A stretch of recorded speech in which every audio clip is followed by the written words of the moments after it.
இன்று தமிழ் பேராளுமை விருது வழங்குகிற இந்த நிகழ்ச்சியில் அண்ணன் திருமா அவர்களை நான் மனதார வாழ்த்துகிறேன்.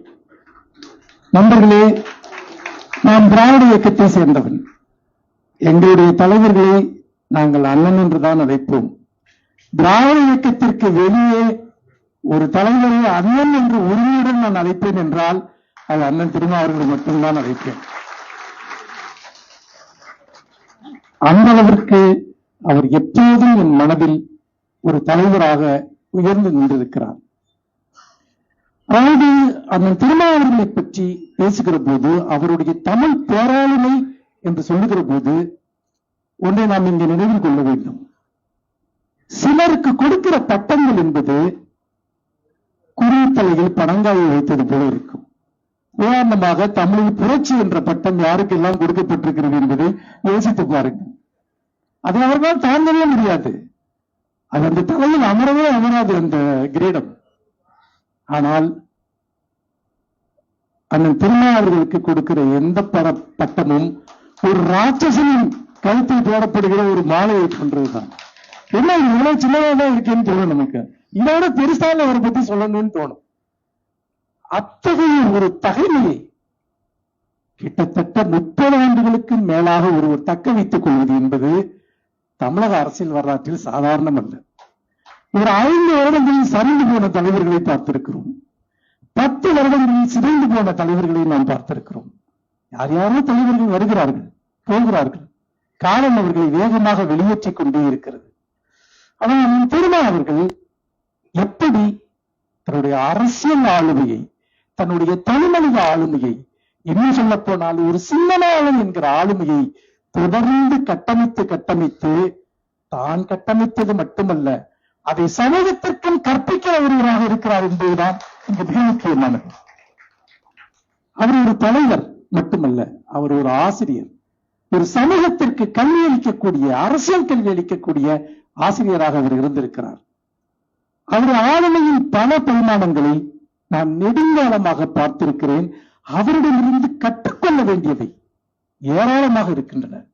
அரசியல், ஆளுமை பண்பு, தலைமைத்துவம், இன்னும் சொல்ல போனால் ஒரு காலத்திற்கு ஏற்ற நம்முடைய அரசியல் எது, தமிழ்நாட்டினுடைய அரசியல் எது என்பதை பற்றிய அவருடைய துல்லியமான ஒரு பார்வை. நண்பர்களே, ஒரு உணர்ச்சிகரமான பல சந்தர்ப்பங்கள் தமிழ்நாட்டில் இருந்திருக்கின்றன. முக்கியமாக விடுதலை சிறுத்தைகளுக்கு இருந்திருக்கின்றன. அதாவது தொடர்ந்து தலித் மக்கள் தாக்கப்பட்ட சம்பவங்கள், அவர்கள் வீடுகள் எரிக்கப்பட்ட சம்பவங்கள், எங்கும் ஒரு மிகப்பெரிய கொதிகளை இருந்த சந்தர்ப்பங்கள். இன்னும் சொல்ல போனால் மிகப்பெரிய வன்முறை பேச்சுகள் சிலரால் இங்கு பேசப்பட்ட சந்தர்ப்பங்கள். அப்போதெல்லாம் அண்ணன் திருமா அவர்கள் என்ன பேசினார் என்பதை நீங்கள் நினைத்து பார்க்க வேண்டும். அவர் தொடர்ந்து ஜனநாயக அரசியலைத்தான் வலியுறுத்தினார். ஒருபோதும் உணர்ச்சி வசப்படக்கூடிய அரசியலுக்கு நாம் இடமெடுத்து விடக்கூடாது. அதாவது அடங்க மறு அத்துமீறி என்று அவர் சொன்னது ஜனநாயக போராட்டத்தின் வழியாக சொன்னாரே தவிர ஒரு இடத்தில் கூட விடுதலை சிறுத்தைகள் அத்துமீறியதில்லை. அவர்கள் எந்த விதமான ஜனநாயகத்திற்கு புறம்பான நடவடிக்கைகளிலும் ஈடுபட்டதில்லை. அதற்கு காரணம் அவர் உருவாக்கிய அரசியல் நெறிமுறை. அது அறம் சார்ந்த அரசியல், அது ஜனநாயக மாண்புகள் சார்ந்த அரசியல். உங்கள் எத்தனை பேர் அவருடைய அமைப்பாய் திரள்வோம் என்கிற அந்த நூலை படித்திருப்பீர்கள் என்று தெரியவில்லை. நான் பலமுறை இந்த நூலை படித்தேன். அப்படி பார்க்கிற போது ஒரு அரசியல் அமைப்பு எப்படி செயல்பட வேண்டும், ஒரு அரசியல் இயக்கத்தில் செயல்படுகிறவர்கள் எப்படி செயல்பட வேண்டும், அவர்களுக்கு எவ்வாறு நீண்டகால நோக்கங்கள் இருக்க வேண்டும், உடனடியான உணர்வுகளுக்கு பலியாகி விடாமல் ஒரு கட்டமைப்பை எப்படி உருவாக்க வேண்டும், இதை பற்றியெல்லாம் மிக விரிவாக பேசுகிறார். எனக்கு தெரிந்து லெனின் அவர்கள் அத்தகைய நூல்களை எழுதியிருக்கிறார். அவருடைய இடதுசாரி கம்யூனிசம், இளம்பெருவு கோளாறு போன்ற நூல்களை எல்லாம் படித்தால் உண்மையில் அத்தகைய ஒரு வழிகாட்டுதலை அவர் அன்றைக்கு எப்படி கட்சி கட்டமைப்பை உருவாக்க வேண்டும் என்பதை பற்றி எல்லாம் பேசுகிறார். தமிழ்நாட்டில் அத்தகைய ஒரு அரசியலை எப்படி கட்ட வேண்டும் என்பதை அண்ணன் திருமா அவர்கள் பேசுகிறார். அதாவது உணர்ச்சி கொந்தளிப்புகள் மிகுந்த காலத்தில் கூட அவர் நிதானத்தை இழந்ததில்லை. உணர்ச்சி விகாரமான மிகப்பெரிய ஒரு நெருக்கடிகள், அவர் ஒரு சொல் பேசி இருந்தால் மிகப்பெரிய நெருப்பு பற்றி எரிந்திருக்கும், மிகப்பெரிய மோதல்கள் வெடித்திருக்கும். ஆனால் மக்கள் அரசியல், ஜனநாயக அரசியல், அனைவருக்குமான அரசியல், அதுதான் முக்கியம். இன்னும் சொல்ல போனால் அவருடைய விடுதலை அரசியல் என்பது ஒடுக்கப்பட்டவர்களுக்காக மட்டுமல்ல, அவர்களை ஒடுக்குகிறவர்களுடைய மனநிலைக்கு நான் அரசியலாகவும் இது இருந்தது. அவர்களை ஜனநாயகப்படுத்துவதற்கான அரசியலாகவும் இருந்தது. எல்லாருமே குறிப்பிட்டார்கள், அவர் ஒரு தீவிரமான அரசியலை முன்னெடுத்த போது கூட அதை தாண்டி எப்படி அவர் அனைவருடைய இதயங்களிலும் இருக்கிறார் என்பது ஒரு மிகப்பெரிய கேள்வியாக இருந்திருக்கிறது. என்றால் அரசியல் என்பது எப்பொழுதும் உடனடியாக வெறுப்பையும் முரண்பாட்டையும் உருவாக்கக்கூடியது. அப்படி இருக்கிற போது அவருடைய அரசியலின் எதிர்நிலையில் இருப்பவர்களுக்கு கூட அவர் ஒரு மிக உயர்ந்த மனிதராக இருந்திருக்கிறார். மிக கண்ணியமான ஒரு மனிதராக, எல்லோருக்குமான ஒரு தலைவராக இருக்கிறார் என்று சொன்னால், அவரிடம் ஏற்கனவே பாவாசலத்துறை அவர்கள் குறிப்பிட்டது போல வெறுப்பு அரசியல் என்பதற்கு அவருடைய அரசியல் எதிரானது. அது போராட்ட அரசியல். போராட்டத்திற்கும் வெறுப்பிற்கும் இடையே மிகப்பெரிய வித்தியாசம் இருக்கிறது. அவர் எல்லோருக்குமான விடுதலையை பற்றி பேசுகிற ஒரு தலைவர். முரண்பாடுகள் தீர்க்கப்பட வேண்டும் என்று நினைத்தாரே தவிர, அந்த மோதல்களில் இருந்து ரத்தம் குடிக்கக்கூடிய அரசியல் களத்தில் பல இளைஞர்களை நாம் பார்த்திருக்கிறோம். அதற்கு எதிரான ஒரு அரசியலைத்தான் அவர் முன்னெடுத்தார். அதுதான் அவர் எல்லோருக்குமான தலைவராக. திருமாவளவன் நியாயமா தானே பேசுவார். அவர் இன்னொன்று பொறுப்புணர்ச்சி. ஒரு அரசியல் தலைமைக்கு இருக்க வேண்டிய கண்ணியம் என்பது பொறுப்புணர்ச்சியில் இருந்து வருகிறது. அவர் பொறுப்புணர்ச்சி அற்று ஒரு வார்த்தை எங்கும் பேசியதில்லை, எழுதியதில்லை. ஒவ்வொரு சொல்லையும் அவர் அந்த பொறுப்புணர்ச்சியோடு பேசியிருக்கிறார். நான் இதையெல்லாம் நீங்கள் இன்றைய காலகட்டத்தில் வைத்து பார்க்க வேண்டும்.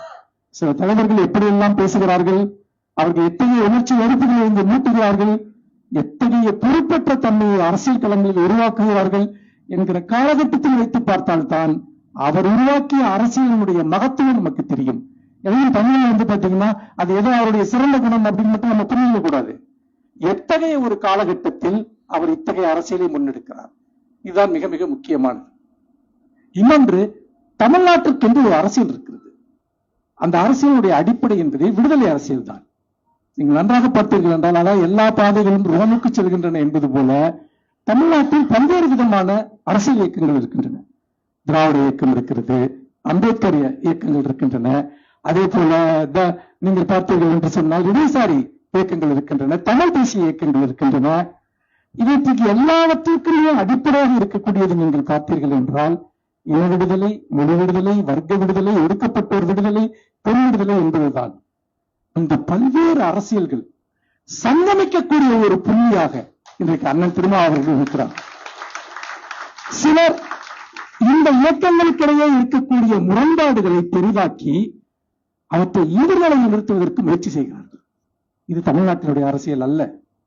தமிழ்நாட்டினுடைய அரசியல் என்பது விடுதலைக்கான பாதைகளை வெவ்வேறு புள்ளிகளிலிருந்து அணுகக்கூடிய ஒன்று.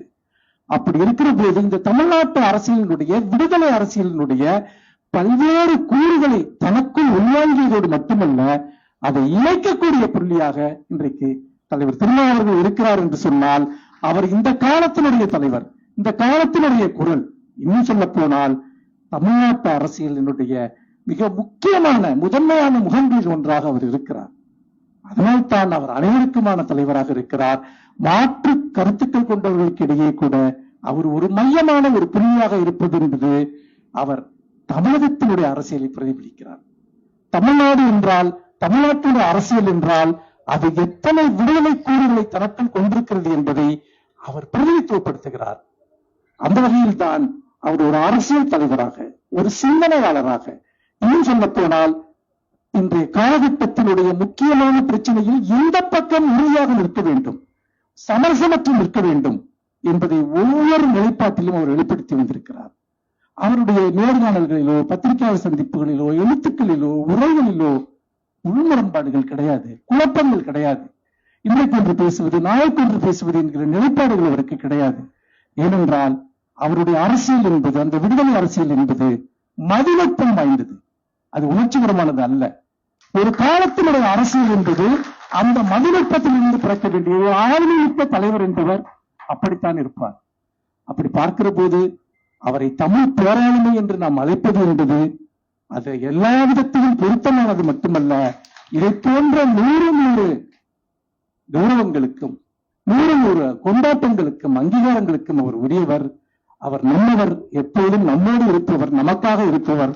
அவரை நான் மீண்டும் நெஞ்சார வாழ்த்தி விடைபெறுகிறேன். நன்றி, வணக்கம்.